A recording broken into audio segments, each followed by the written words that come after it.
times. Mr. Perkins, you have the floor for 5 minutes, and the clock has started. So that's not the first time I've heard that. Thank you. So I just want to be clear. Former Minister Baines testified before committee that he got a letter from PCO with 2 names.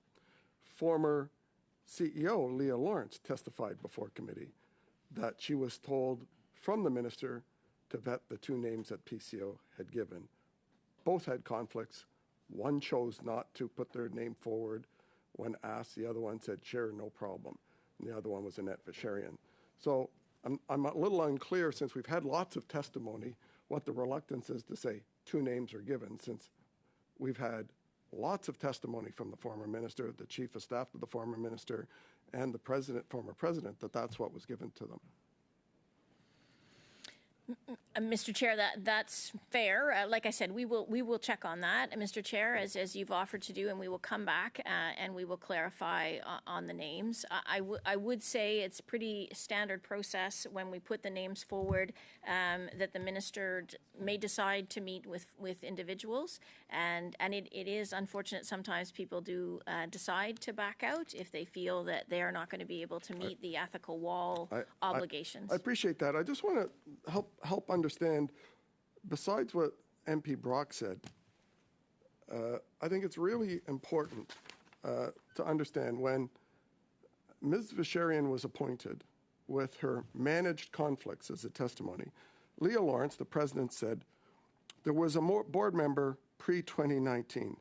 They had stepped back from the organization to recuse himself. But later, when Ms. Vacherian was appointed, it was about a year after she was appointed, the individual came back and said, well, given that direct conflicts are now allowed, I'm going to go back on the board in this organization that was funding a company that he was going for. Now, I asked her who that was, and she said Guillemette was another PCO recommendation, presumably. It was a GIC appointment.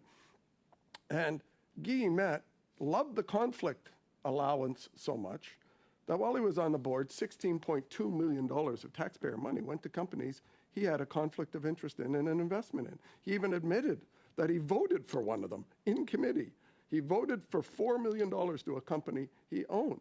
So it doesn't seem like the process works on trying to prevent people from abusing and taxpayer dollars in this way that the Prime Minister's office has set up in their clear and transparent way. So why is it that PCO doesn't seem to monitor conflicts of interest once they appoint these people to the board who declare they have a conflict? Mr. Chair, I would reiterate our role again in appointments. We launch the selection processes, we run the selection processes, we provide advice ultimately to the minister. When an appointment is made, as I think has been explained to some extent, and they become a governor and council becomes part of an entity, they then fall, as I would argue, under the responsibility of the organization and ultimately the minister. And I would say in this set of circumstances, from what I understand from the testimony that's been provided to the committee and what the organization themselves had done, they had put in place some robust processes. They were trying to respect, I think, the ethics commissioner's direction. They were so robust, so there's no obligation on your appointment process afterwards to see whether or not those who have been identified to have a conflict of interest actually live by the rules. So the robust processes were that 82% of the transactions that the Auditor General looked at, that's 186 of 226 projects, which was a small sample of what this $22 billion organization has given out over the years. 186 of 226 were conflicted. That's 82% of the GIC PCO recommended appointments were voting money for companies they had a conflict of interest with. And there's no obligation. The minister said he didn't have any obligation when before that. He said, PCO told me to do this, which of course means PMO. But there's no obligation to actually follow up when it's an identified conflict of interest to make sure they're not breaking the conflict of interest law. Mr. Chair, I would reiterate again that our role is to make sure people understand their obligations under the Act, and it is the Conflict of Interest and Ethics Commissioner as set out in statute that was passed by Parliament, who is responsible for interpreting, administering, and adjudicating, which means that he does undertake efforts to ensure that appointees understand their obligations under the Act. And if there is a problem, as we've seen in this set of circumstances, he will investigate and he will make findings. Mr. Perkins, I'm afraid that is your time. Turning now to Ms. Bradford. Ms. Bradford, you have the floor for 5 minutes, please. Thank you, Mr. Chair, and thank you for the witnesses for attending this morning. Do you believe that specific industries require private sector experience? Mr. Chair, I would say it, generally speaking, it will depend on the individual circumstances. One thing I would say I've learned over the years in appointments is there is not one piece of statute that has exactly the same appointment provisions. Almost every statute for appointments has very specific provisions and different provisions. So, for example, as I've outlined here on SDTC, there are very specific provisions that require certain aptitudes, skills, knowledge, and experience in order to fulfill a role as a director. Even the ethics commissioner has very specific requirements. So all that to say, it really isn't up to us to give a view on that. It's often very clearly set out in the legislation or in other areas of responsibility that are directed or discussed by the minister or the department that are required in order to execute on the role. Thank you for that. Now, you have mentioned before that many of the GIC appointees do have previous connections to the industry. And we've heard before how small the clean tech industry is. So in some of these GIC open application, is a conflict of interest inherent given how small the pool of industry expertise is? Mr. Chair, I would agree with the honourable member's question, and I would note that the ethics commissioner or the Auditor General herself said the Act inherently creates conflicts by requiring certain characteristics and aptitudes and skills and experience. And I would say that this is a challenge across the board. At the end of the day, we don't often have a huge candidate pool. And as we were speaking about previously, it's becoming, I'll be honest, more and more challenging to attract good people to serve in public positions for a variety of reasons. Conflict certainly can be one of those reasons. I would agree with the honourable member's premise that sometimes there are going to be conflicts when you're looking to attract people that come from specific sectors. Another challenge faced by the clean tech industry, given that it's so new and innovative, is their ability to raise capital. Do you believe that these sorts of funds, such as SDTC, are necessary to ensure the growth of Canadian-led and run industries and businesses? Mr. Chair, I wouldn't really have a view on that. As I said, I'm responsible for appointments at the Privy Council office. At the end of the day, the government of the day, and this would have been in 2001, the government at the time obviously made a decision, and I know there's been lots of public commentary about the importance of the organization. From a policy perspective, ultimately it really would be the government's decision in terms of whether they feel that this tool of a foundation is the appropriate policy response to help support a particular industry. Now, over the course of the selection basis, is there an inherent problem with the conflict of interest declarations?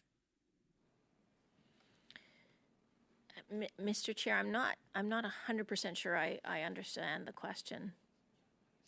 Well, I think you mentioned earlier that, you go through this process about 5 times. The candidates are grilled or asked to verify or state their potential conflict of interest position. Is it sufficient? Like, clearly in this particular case, it wasn't. I think I would say that I feel that we ask many times, as I've said, and it's written very clearly in the application. You could go on the website right now and you would see an application and you would see it very clearly laid out. These are your obligations under the Conflict of Interest Act, and I would give credit to the Commissioner and his office. They have very clear information on their website for yourselves as well as members of Parliament. So I don't think for our part there was anything more that we could have done to be clearer in terms of what the obligations are. And I do think in some ways this was a success. The individual was referred pre-appointment to the commissioner. The individual has pointed out they spent 2 hours with the commissioner going over their assets and their potential conflicts. So I think it was quite detailed in terms of the support that was provided from the outset of the appointment. So I do think that we're doing everything we can, but absolutely we're always looking at ways to improve, and we will give some consideration going forward of more that we could potentially do. You have a So brief, in your brief follow-up. Go previous- ahead. Just keep it brief, Ms. Bradford. In your previous testimony, you did refer that you felt there was perhaps a need for ongoing conflict of interest training. Like they declare when they get appointed, but then conflicts can occur as they're acting. Who would provide that COI in your training, in your opinion? Who would be best positioned to do that? So, Mr. Chair, I would say, as I mentioned, the commissioner does do a fair amount of outreach and public information sharing. So I think a lot of that is already happening. I think the organization here in question had their own protocols and procedures in place. As we've noted, unfortunately, they weren't consistently followed, and the commissioner has pointed out that himself. I think at the end of the day, to answer your question in terms of who is responsible, it would certainly be the commissioner in partnership with the organizations and the organizations in partnership with departments. And it is something, as I've mentioned, I have raised with my deputy colleagues to be mindful of and to have a look at in terms of the report from the commissioner of things to be careful about in proceeding in terms of dealing with conflicts in organizations. Thank you, Thank you for very that. much. Appreciate that. Suivant encore, c'est Madame Sinclair. Now we go back to Ms. Sinclair Desgagnés, for 2.5 minutes. Thank you, Chair. Another topic that is important in terms of SDTC, which had an objective to encourage sustainable development technology. Well, if you look at the mandate of the CIC, which will cover industrial resource support, support for industrial research, and the funds that will be transferred. But there is practically nothing in terms of the goals for sustainable development. Now, I'm asking you, in terms of transparency, you answered a question, but in terms of sustainable development, do we still have the same objective? Will these funds that will be transferred still have the same objectives in terms of sustainable development? Will it incite the private sector to develop this? Because it's really not clear. Mr. Chair, I would just reiterate that unfortunately I'm not responsible in terms of governance, just the appointments person. So I wouldn't really be able to give a view. But I would say, from what I understand from the minister's announcement, that this organization is going to be focused on innovation. And I think that there's a clear linkage there. If the organization when they do take on this responsibility, it will be to them to make sure that they adhere to areas of fiscal probity. So your answer is not satisfactory in terms of appointments. There are oil and gas research appointments. In terms of appointments, that will these be experts for sustainable development, whether it's in terms of green energy or other sustainable development sectors in terms of the innovation as such?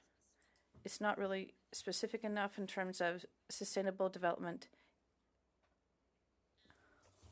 I think I would say that at the end of the day, the organization, when we're setting up the appointments for the directors and for the chair, absolutely to the member's question, there would be a requirement to make sure that there are individuals that have a clear understanding of the breadth of the responsibilities of the organization. In this case, it would include sustainable development technology. So I would expect that we would look to have people that would have knowledge in those areas to serve as directors.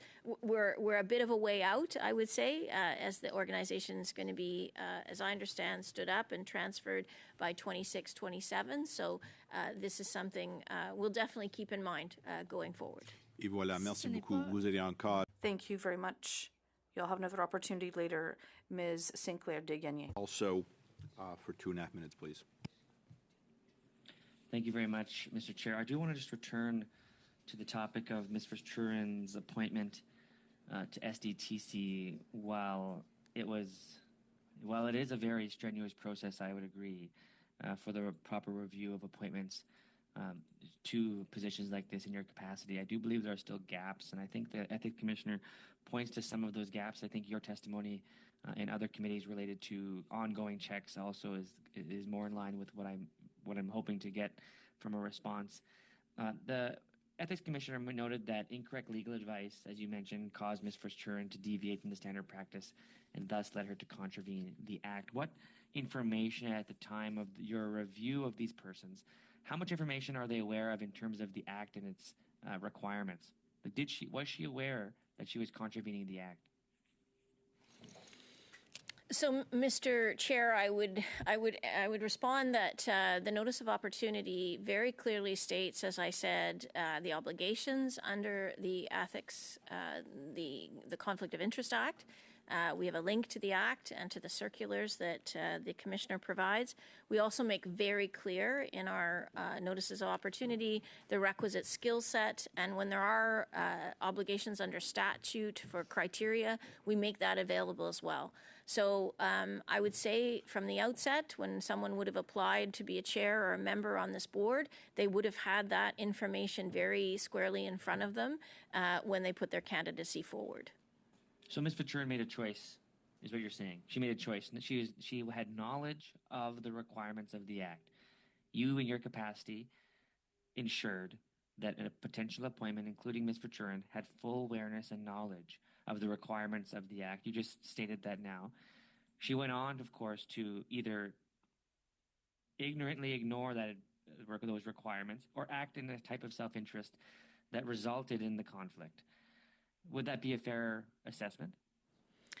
Mr. Chair, I would just refer back to the public record of the Ethics Commissioner, who noted it was very unfortunate that on these particular occasions in question that the legal advice did not align with the legislation and his interpretation. So I wouldn't offer anything further than what the Ethics Commissioner himself said on this matter. No, thank you very much. Looking forward in terms of the transfer of this work to the National Research Council, what role will you play or your office in determining the selection of their new board? If they choose one. Sorry? If there is one that is different than the current board of SDTC, which is volunteering for its transfer.